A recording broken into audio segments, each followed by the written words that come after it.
Hi నమస్తే. నా పేరు Gautam Ashok, chess trainer from Chatura chess academy. ఇప్పుడు మనం డిస్కస్ చేయబోయే టాపిక్ పవర్ ఆఫ్ పీసెస్. నార్మల్గా మనం చెస్లో ప్రతి కాయిన్ని ఇప్పటి నుంచి చెస్ పీసెస్ అని పిలుస్తాం. సో ఇక్కడ మనకు కనిపిస్తున్నాయి కదా, queen, rook, bishop, night, pan, ఇవన్నీ కూడా చెస్ పీసెస్. సో మన lesson power of the pieces, ఈ పీసెస్ యొక్క బలం అని. వీళ్ళల్లో ఎవరు పవర్ఫుల్ అండ్ వాటి బలం ఏంటి, వాటి పాయింట్స్ ఏంటి అనేది మనం ఇప్పుడు డీటెయిల్గా డిస్కస్ చేద్దాం. మరి ఇక్కడ కింగ్ లేదేంటి? ఎస్, ఎందుకు అంటే కింగ్ ఈ గేమ్, కింగ్ని మనం వెలకట్టలేం, కింగ్ ఈజ్ ప్రైజ్లెస్.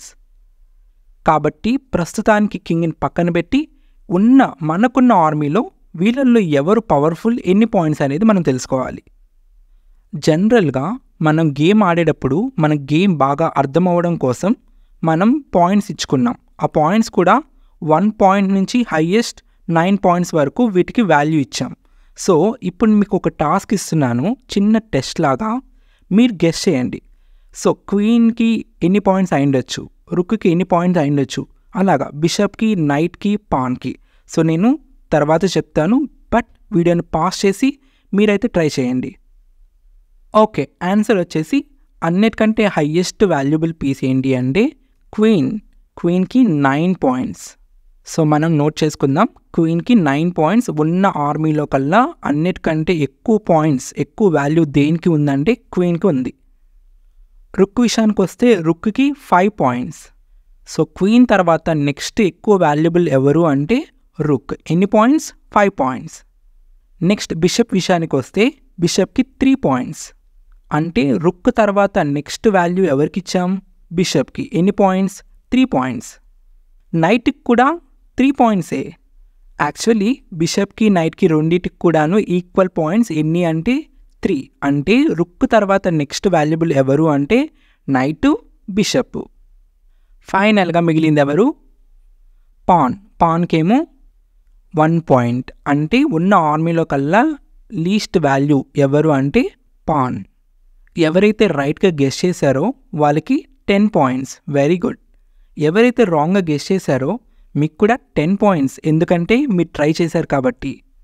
చెస్ నేర్చుకునేటప్పుడు మనం ప్రతి పాయింట్ వెనకాల లాజిక్ చూడాలి, అసలు ఎందుకు అలాగా.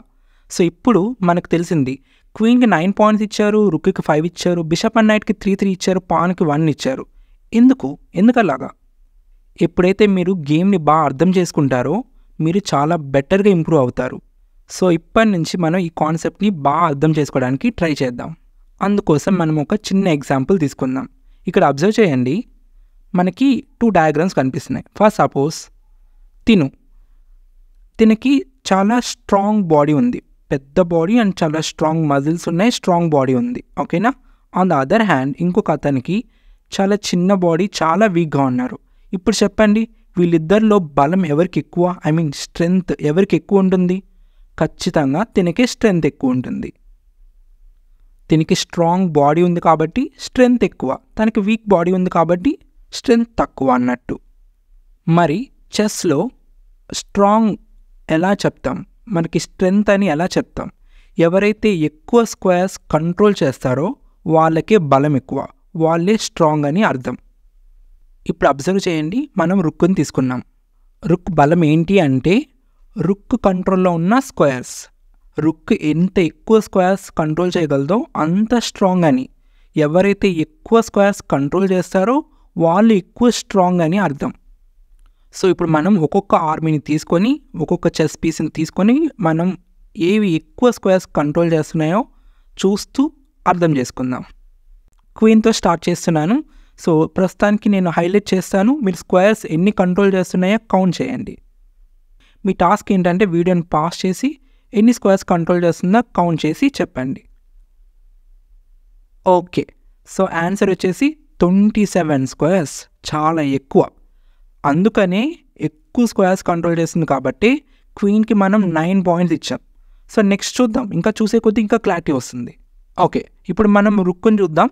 సో క్వీన్ అన్ని స్క్వేర్స్ కంట్రోల్ చేయట్లేదు, క్వీన్కి ఉన్నంత స్ట్రెంగ్త్ అయితే లేదు. సో రుక్ని కౌంట్ చేయండి, ఎన్ని ఉన్నాయో చూడండి, వీడియోని పాస్ చేసి కౌంట్ చేయండి. ఓకే, ఆన్సర్ వచ్చేసి 14 స్క్వేర్స్. ఇందాక ఎంత చెప్పాను, క్వీన్కి 27, రుక్కి 14, ఆల్మోస్ట్ సగం అనమాట. ఇక్కడ అబ్జర్వ్ చేయండి, క్వీన్కి ఎన్ని ఇచ్చాం, 9 పాయింట్స్ ఇచ్చాం, రుక్కి 5, ఆల్మోస్ట్ సగం పవర్ మాత్రమే రుక్కుంది. సో ఈ ఎక్కువ స్క్వేర్స్ కంట్రోల్ చేస్తే ఆ ఆర్మీ చాలా పవర్ఫుల్ అని, తక్కువ స్క్వేర్స్ కంట్రోల్ చేసి ఆ ఆర్మీ తక్కువ పవర్ఫుల్ అని. సో దాని బేసిస్గా మనకి క్వీన్కి 9 అని, రుక్కి 5 అని అలాగే ఇచ్చుకుంటూ వచ్చాం. ఓకే, నెక్స్ట్ బిషప్ని చూద్దాం. మీరు కౌంట్ చేయండి బిషప్ ఎన్ని స్క్వేర్స్ కంట్రోల్ చేస్తుందని. ఓకే, బిషప్ 13 స్క్వేర్స్ కంట్రోల్ చేస్తుంది. రుక్కి ఎన్ని చెప్పాను, 14, బిషప్ తక్కువ ఎన్ని, 13. ఓకే, ఇక్కడ ఒక చిన్న డౌట్ రావాలి, అదేంటి గౌతమ్, రుక్ ఏమో 14, 5 పాయింట్స్ ఇచ్చాము, బాగానే ఉంది, మరి బిషప్ ఏమో 13 స్క్వేర్స్ కంట్రోల్ చేస్తున్నావు కానీ 3 పాయింట్స్ ఇచ్చారు, ఎందుకలా? ఎందుకు అంటే ఇక్కడ ఒక పెద్ద డ్రాబ్యాక్ ఉంది బిషప్కి. బిషప్ తన లైఫ్ మొత్తంలో కూడా సేమ్ కలర్ స్క్వేర్స్లో మాత్రమే ట్రావెల్ చేయగలదు. ఇది డార్క్ కలర్ బిషప్ కదా, డార్క్ కలర్ స్క్వేర్స్లో మాత్రమే ట్రావెల్ చేస్తుంది. బోర్డులో సగం డార్క్ కలర్, మిగతా some light colour. So life long bishop only dark కలర్స్లో మాత్రమే ట్రావెల్ చేస్తుంది. సో మిగతా స్క్వేర్స్లో ఉన్న ఏ ఆర్మీని కూడా బిషప్ అటాక్ చేయలేదు. సో అదొక డ్రాబ్యాక్, అందుకని బిషప్ పవర్ తగ్గిందనమాట. సో బిషప్కి 3 పాయింట్స్. నెక్స్ట్ ఏమో నైట్, చూడండి ఎన్ని స్క్వేర్స్ కంట్రోల్ చేస్తుందో, 8 స్క్వేర్స్. 8 స్క్వేర్స్ చూడడానికి ఏమో 8 స్క్వేర్సే, కానీ దీనికి అడిషనల్గా ఇంకొక పవర్ కూడా ఉంది నైట్కి, వేరే ఏ ఆర్మీకి కూడా లేదు. అదేంటి అంటే జంపింగ్ పవర్. సో అందుకని మొత్తం కంబైన్ చేస్తే నైట్కి ఏమో మనం 3 పాయింట్స్ ఇచ్చాం. ఇది ఈక్వల్ టు బిషప్కి సమానమైన పవర్. అండ్ ఫైనల్గా మనకు మిగిలింది పాన్కి ఏమో 1 పాయింట్ ఇచ్చాం, ఎందుకంటే ఈ ఆర్మీ మాత్రమే తక్కువ స్క్వేర్స్ కంట్రోల్ చేయగలదు, ఒకేసారిగా 2 స్క్వేర్స్ మాత్రమే కంట్రోల్ చేస్తుంది. సో ఇదన్నమాట బేస్. సరే గౌతమ్, ఇవన్నీ మేము గుర్తుపెట్టుకోవాలా అంటే జస్ట్ అండర్స్టాండింగ్ కోసం మాత్రమే చెప్పాను. మీకు గుర్తుండాల్సింది క్వీన్కి ఎన్ని పాయింట్స్ ఇస్తున్నాం, 9, రుక్కి ఎన్ని, బిషప్కి ఎన్ని, నైట్కి ఎన్ని, పాన్కి ఎన్ని. ఈ పాయింట్స్ గుర్తుపెట్టుకుంటే చాలు. ఇవి గుర్తుపెట్టుకుంటే మనం గేమ్ ఆడేటప్పుడు మనకి డెసిషన్ మేకింగ్ అనేది ఈజీ అవుతుంది. అది ఎలా అనేది నెక్స్ట్ వీడియోలో మీకు ఇంకా డీటెయిల్గా అర్థమవుతుంది. సో కంక్లూజన్ తీసుకుందాం. చెస్లో స్ట్రెంగ్త్ అంటే కంట్రోల్ ఆఫ్ స్క్వేర్స్. ఎవరైతే ఎక్కువ స్క్వేర్స్ కంట్రోల్ చేస్తారో వాళ్ళకి ఎక్కువ బలం అన్నట్టు. So as per that queen ఎక్కువ కంట్రోల్ చేస్తుంది కాబట్టి క్వీన్కి 9 ఇచ్చాం, రుక్కి 5, బిషప్ అండ్ నైట్ అనేది ఈక్వల్, ఇద్దరికి కూడాను 3 పాయింట్స్, ఫైనల్గా పాన్కేమో 1 పాయింట్. That's it. ఇంకా డీటెయిల్గా మనం నెక్స్ట్ వీడియోలో కంటిన్యూ చేద్దాం. యాజ్ ఆఫ్ నౌ గేమ్లో మనం డెసిషన్స్ తీసుకోవడానికి ఈ పాయింట్స్ అనేటివి మనకి చాలా యూజ్ అవుతాయి. సో ఈ పాయింట్స్ని గుర్తుపెట్టుకోండి. Thank you for watching. Bye.